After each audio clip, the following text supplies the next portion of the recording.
we are going to get right down to it. If this works, we're going to start a series of short conversations um, to let you in on a little bit of our life and maybe others along the way. All right. So I think we should start off by saying something that most people might not know. That we have known each other for a very long time, since we were like 11, 12 years old. But because we're trying to make a long story short version, we'll just say that we've been working on music for the last 15 years together. And because we thought it would be a good idea to ask each other a couple questions and share to let people in on some background.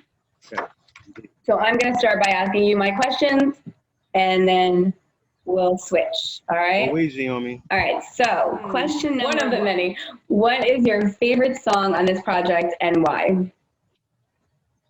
My favorite song on the project is definitely I Am Who I Am. I mean, there's a whole backdrop behind it that we'll probably get into on another date, another conversation. But to make a long story short, not only is it my favorite song on the EP, it's my favorite song of all time from the songs that we've done within my circle. And Jen, I've talked to you about that. I talked to Chris about that. That's on it, Ideal. It's just because when I look at it and I listen to the lyrics of it, it defines you. I know you, so it's weird because the listeners don't get an opportunity to really know us. But so I know you. So when I listen to the vocals to that song, it just explains you to a T. And that's what I got out of it. It's just the energy from it. And I don't know where the energy came from. Only, you know that. But it's just the energy in it. And then the way Chris came with his vocals, it's everything clicked together, And I also, without getting too deep into it, that wasn't the original version. You guys redid it like 3 times. I'm a big fan. I'm a big fan of the original version because you guys, anytime you do something the first time, it's that the spirit is there, that the feeling is there, But unfortunately, the sound quality wasn't there. So, but we still, after 3 takes, 3 songs later, it's still a classic, regardless. That's crazy. And it's timeless. Timeless. Well, thank you. I was waiting for one of your songs to be the answer.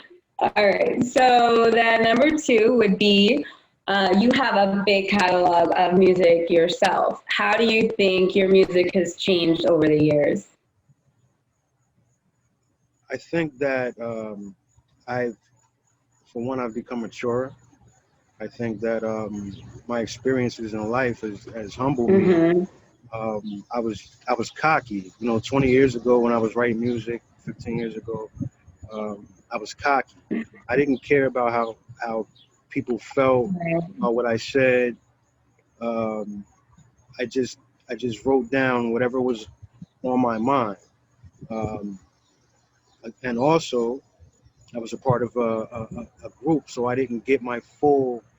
When you're a part of a group, you write verses and you try to put everything you want in that verse or express yourself as much as you can in that verse, but it's only a verse, Now that I'm doing this as a solo artist, I write songs. So I might not get everything I want to say out in that one verse, but then I got 2 more verses to, for that song. So I have more leeway as a solo artist, and to go back to what I was saying before, I'm older, so I think that I look at life differently, and my music shows it. Right. It does. I will definitely agree with that. Keep it short. What does it mean for your father to be on here with you? Oh man, for my father to be on 2 songs, that means everything to me. I grew up. Part of the reason I do what I do is because I grew up listening to him. I would come home from school and he would I'd be tripping over guitar wires and all kind of instrument wires that he had set up in the living room. You know, him and his little band trying to, make that hit. And Mm-hmm.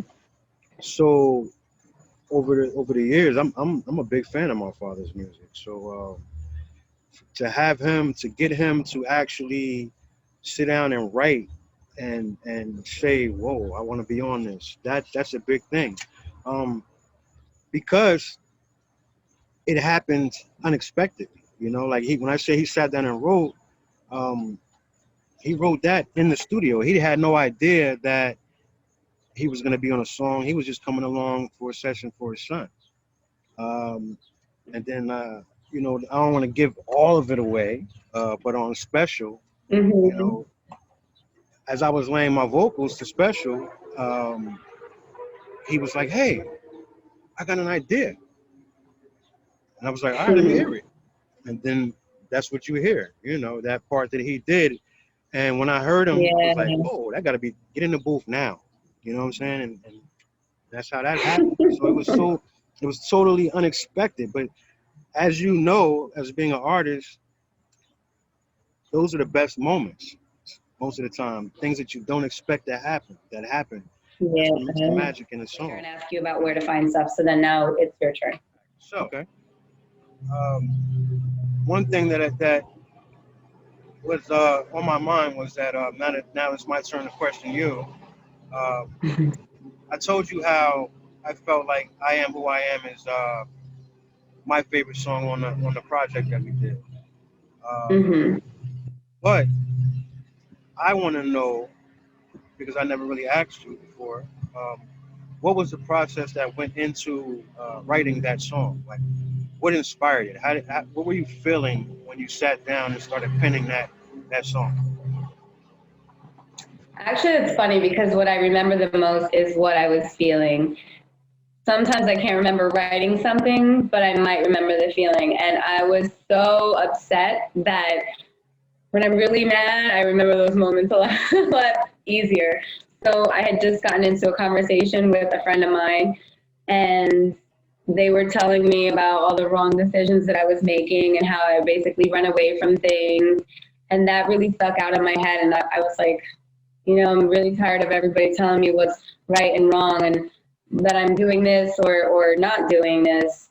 So I just felt like just let me be and that's it. I'm not gonna change because somebody else wants me to or because they think I'm making the right decision. So when I heard the beat, it just so happened to be around the time that I was feeling like that and it was just kinda all came together.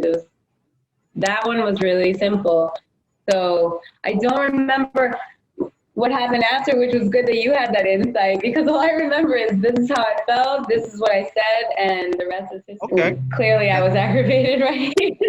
Very clear. Very My head clear. works like that when I'm angry. Yeah, Okay. yeah. But it was cool how it worked out because I didn't even know what it was going to turn out to be, right? Or that who Classic. else was going to be on the song. Classic. So Second thanks. question Yeah, interesting. is Mhm. what you coming around here for? Such a beautiful song. You know, Uh-huh. it it kind of makes me feel like you were in a relationship. This is my perspective on it, and at some point you Mhm. stop feeling the guy, or I don't know. But what what did you mean when you said I need someone with a lion's touch to tear me open, yet to find my love? Because that was pretty deep to me. Like lyrically out of the whole song, that was deep. So that's what grabbed me. Um, and I'm sure that being that it grabbed me, it Mhm. probably grabbed a lot of other people. Well, that meant a whole mess of things, right? But if I had to pinpoint one to make a PG version of that, it would be that it would take somebody strong enough to break through all of my layers in order to get me to feel anything even close to what I felt before. And not necessarily saying that was good or bad, or maybe it was just it was equally both. I don't really know, but it was really intense. Yes. So it was based on the relationship, and yeah, that's it. Moving on. Okay, so we put the project out. Release date and released it on August 11th, your birthday. Um, what do you happy belated, by the way? Thank What do you you. what do you hope to accomplish with this EP? So I hope to accomplish a couple things. One, I hope that it serves as a vehicle for more opportunities for us. Two, I hope that we get some really good feedback because that's always important. You know, people can love it or hate it, but it's great to get constructive criticism or feedback anyway. If people wanted to hear or purchase our music, where could they do that? Okay, the first place first thing and the first place is if you want to buy the CD, the physical CD. For those of I know there's an older generation, my age, who really don't download too much. Yeah, that right there. If you want to get that, Mm-hmm. you go Yeah, directly these to our days. directly to our website, which is www.brickwallian.com. That's spelled BRICKWALLIAN.com. That's how you can, and you should go there anyway. You should not just to buy the CD, but you get you Absolutely. get so much other things about us. You get to know about us. Like she's into art, and you'll find out some things that she's done with that. Um, but also, you can download the CD just about anywhere. If you want to, the top sites would be obviously iTunes, um, Amazon Music, um, and if you want to stream it, oh, another place to actually download it is Google Play. I use that a lot, so I'm gonna say Google Play. Mhm. But if you want to stream it, your basic streaming sites, Spotify, Pandora, Apple Music, um, pretty much anywhere. Those are just the main sites, but it's pretty much on every platform. You know. Cool.